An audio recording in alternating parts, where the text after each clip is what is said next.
worship you tonight. Hallelujah. I love you. I love you. I love you, Lord, today. Because you care for me in such a special way. That's why I praise you. I lift you up. And I magnify your name. Oh, that's why. With praise. I love you. I love you. I love you, Lord, today. Because you care for me in such a special way. And that's why I praise you. I lift you up. I magnify your name. Oh, that's why my heart is filled with praise. Let's lift it up to now. Say my heart, my mind, my soul belongs to you. You pay the price for me. Thank you, Lord. Way back on Calvary. And that's why I praise you and I lift you up. I magnify your name. Oh, yes. That is why my heart is filled with praise. Say it one more time. Say my heart, my mind, my soul belongs to you. You paid the price for me. Way back on Calvary.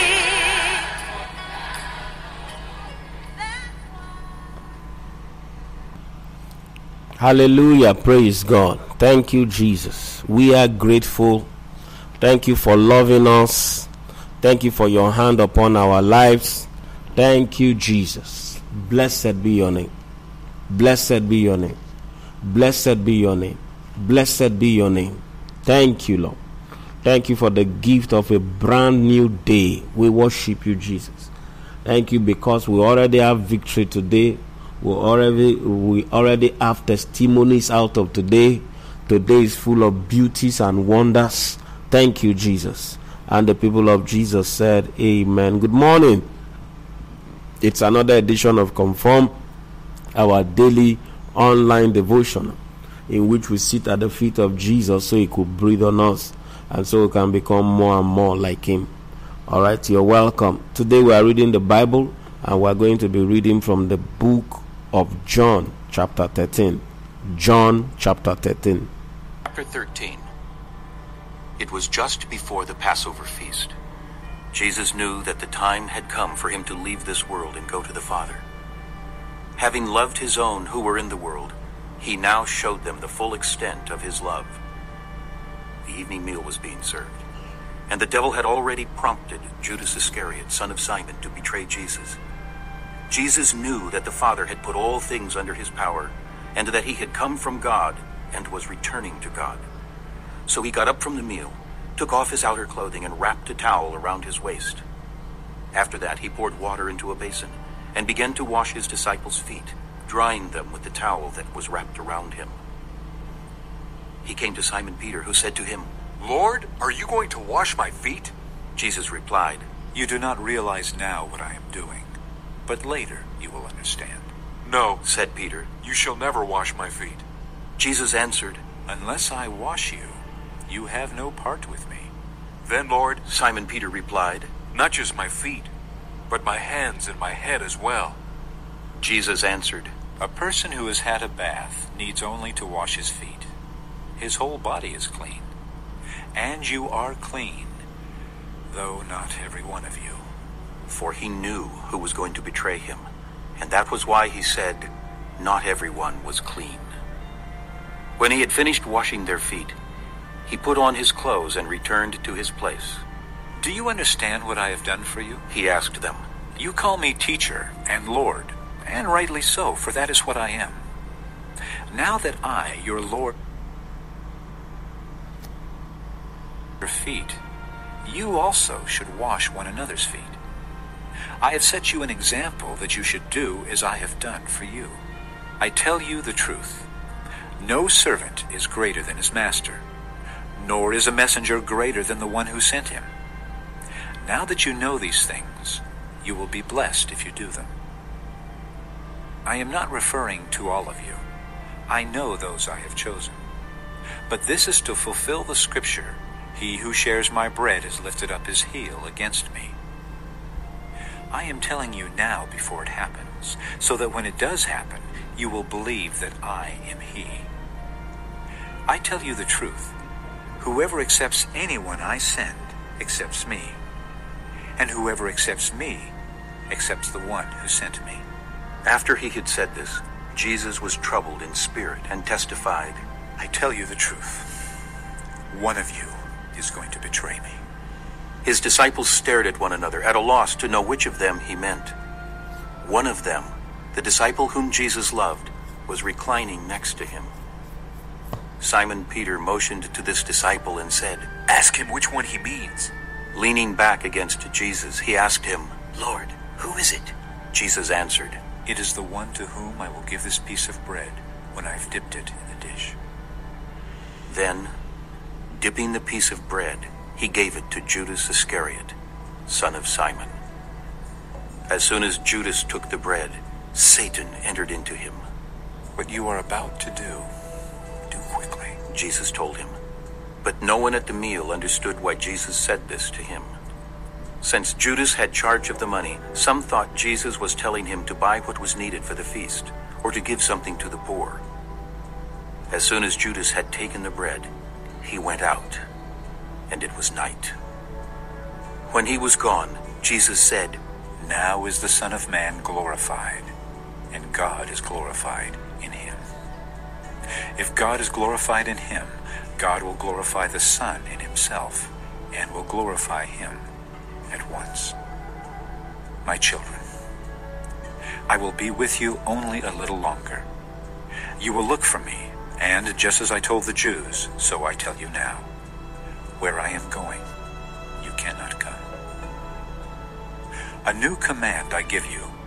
Love one another. As I have loved you, so you must love one another.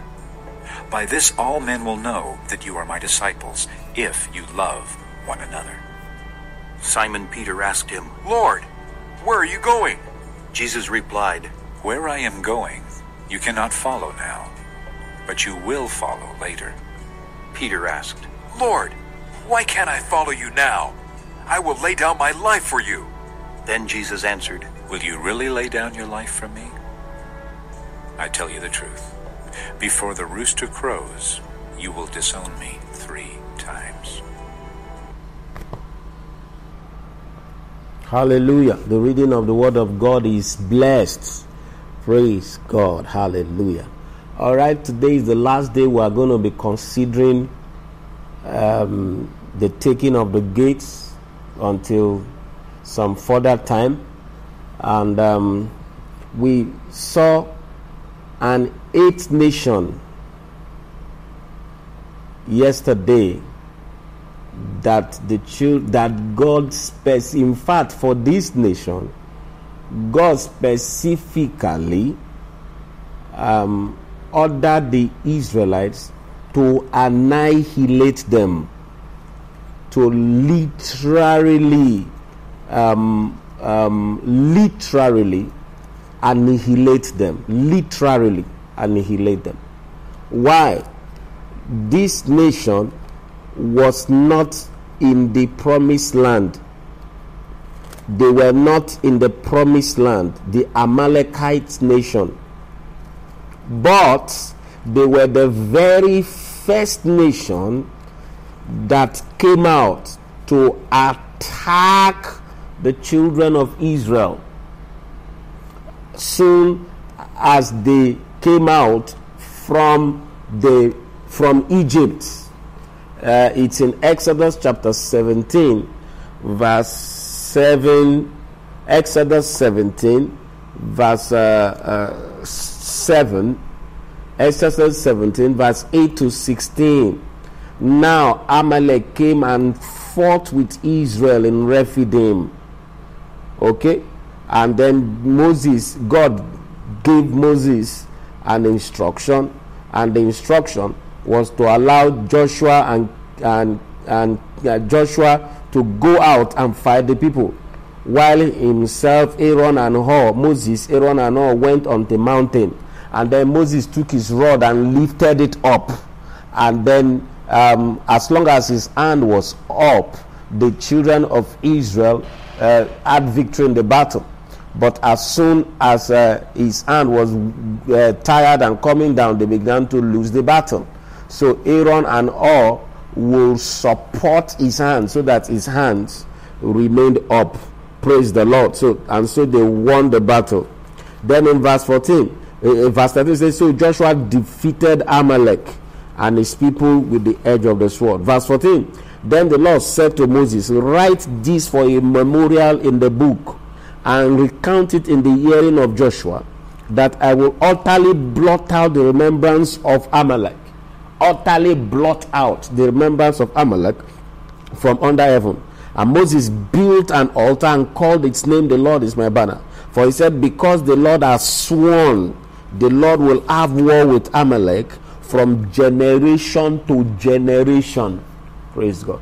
So the Amalekites were a people that God literally swore that he will war with them from generation to generation.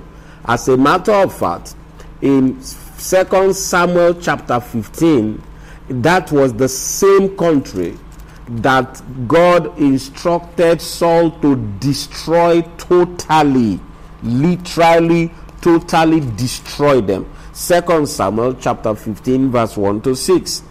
And 2 Samuel chapter 15, 1 Samuel, not 2 Samuel. 1 Samuel chapter 15 verse 1 to 6.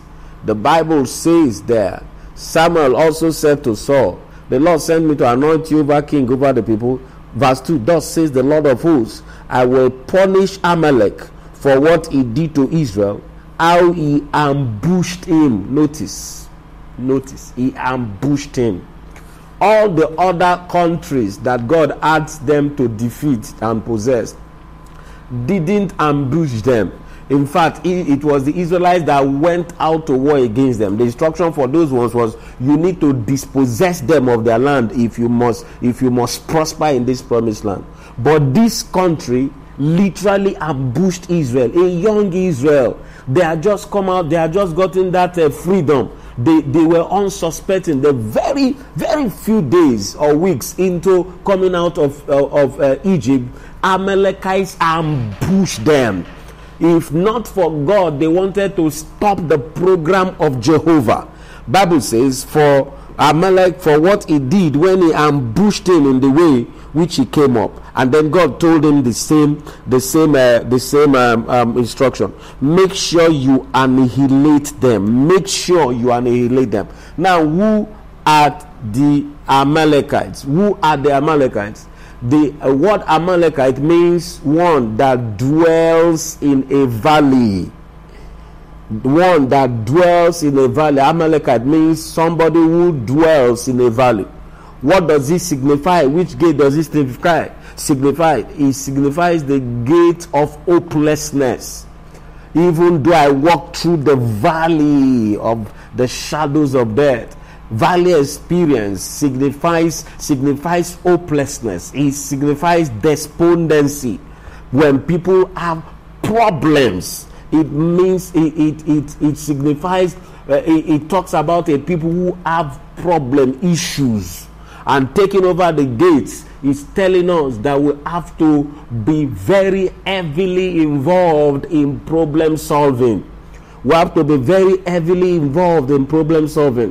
One of the greatest things, sir and ma, that can stop people from coming to God are the problems of life. But if we become the solution providers, then it will attract people to God. And that is the core of the gospel. Jesus said, "Come unto me, all ye that labor and are heavy laden, and I will give you rest." So we have to be problem solvers. Now, when I talked about problems, says that I was talking only along the lines of good works and all. But that one is important. Good works, very important. But also the first type of problems we must solve for people are spiritual problems. We must help them solve their spiritual problem, the problem of sin. And how do you solve the problem of sin? By leading them to Jesus Christ, who will help them wipe their sin away. That's the greatest problem mankind has. Come unto me, all ye that labor and are heavy laden, and I will give you rest. Take my yoke upon me, and you shall find rest unto your soul. Glory to Jesus. Glory to Jesus. Bible says, for how God anointed Jesus Christ of Nazareth with the Holy Ghost and with power. He went about doing good and healing them who are oppressed by the devil. We must channel the anointing towards problem solving for the people. We must pray with them. We must believe God with them. We must teach them faith. We must teach them how that his sickness has been defeated, and help them recover from sicknesses. We must help people recover from poverty. We must help people recover from despondency. Any manifestation of problems of life which signify valley experience, we must help people to overcome it. Anything we do along those lines, we are helping people to find God. Problems are the greatest things that stop people from coming to God. Even some people who are in church, once they have problems, they stop coming to church. Some will become discouraged. So we must develop the anointing. We must cultivate the anointing. Let me put it this way: we must cultivate the anointing. We must cultivate the power and the authority that has been given to us. We must learn how to channel the anointing to help solve problems for people.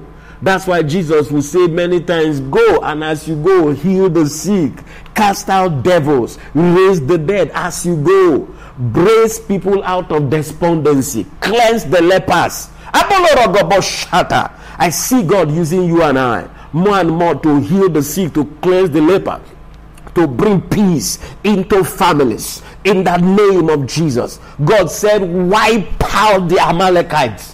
When he even told Saul, it was the same instruction. "Mr. Saul, sir, don't allow anything, whether child, whether old, whether royal, whether layman, whether animal, whether fowl." He said, "Kill everything." When Saul disobeyed it, God rejected Saul. Because God has sworn, sir, "I will fight with the Amalekites till I wipe them out." Bible life in history tells us right now that there are no people traceable to the Amalekites. No people traceable to the Amalekites. God wiped them out. Glory to God. As long as often as you and I take on problems of life on the behalf of people, we must heal them. We must build hospitals. We must build hospitals. We must help to heal marriages. We must help to heal people's health. We must help to heal their minds. We must help to heal their finances. We must help to heal their businesses. Whatever you and I are doing in order to provide solution to people's problems, we are taking on the Amalekites nation. I see Jesus helping you. In the name of Jesus, as we round up on the gates, people of Jesus, I want to remind you of Amos chapter 2, verse 9. "Yet it was I who destroyed the Amorites before them." God was talking. whose height was like the height of the cedars, and it was as strong as the oaks. Yet I destroyed his fruit above and his roots beneath. Praise God. God was saying how that he was he who helped to destroy the Amorites. Now, the Amorites and the Canaanites were giants. God helped to outwit them. Listen to me, no matter how gigantic the devil and his kingdom are looming, the power of God will help you and I to overcome them.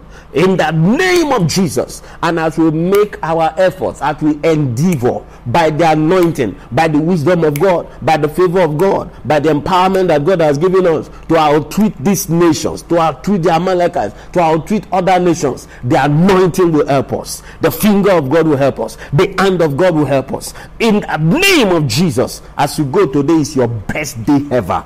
Glory to God. As you are a solution provider, you will be finding the palaces of the world. In the name of Jesus, as you go today, you enter into the palace. You enter into palace experience. You encounter palace people. In the name of Jesus, you encounter palace-sized opportunities, palace-sized businesses, palace-sized contracts. In the name of Jesus, somebody gets a palace-sized job. In the name of Jesus, it is well with you. It is well with your family. You will not cry in pain. You will only laugh in gain. Favor is your portion. Calamity is far from you. In the name of Jesus. So shall it be. Please have a wonderful day today. God bless you.